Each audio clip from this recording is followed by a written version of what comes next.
今年的台北灯会，环保团体绿色和平也推出一个欢迎光临的主题会灯哦。全程拢用太阳能发电，利用灯火、声音、加烟来表达减碳理念。咱做伙来看卖。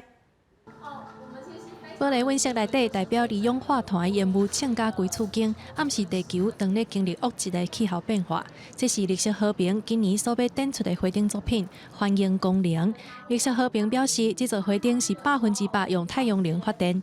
那我们的灯件呢，它每天晚上的耗电量大约是10度左右。那相较跟每个展出的灯件呢，去相比它的平均用电量，我们是大概是1/10左右。而且呢，我们是采用100%再生能源，所以在电力的碳排是趋近于0的。绿色和平估计，今年台湾灯会总共需要174236度的电，所产生出来的碳排放，等于是灯会期间有2000多台汽车同时伫同一个区域咧走。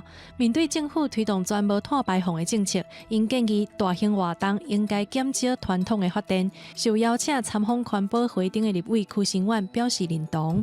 透过这样子节能、储能的一个绿色能源的方式来去。有别于传统高耗能的这种灯会的一个举行哈，我想这个是值得大家来去赞许的，也呼吁各个的地方政府还有这个相关的民间团体也可以一起来用这样的方式来举行相关的一个活动。环保会灯欢迎光临，对2月初5开始，逐天暗时6点至9点半，伫台北信义威秀广场演出，透过声音、电火甲烟雾，让观众感受地球承受的气候压力。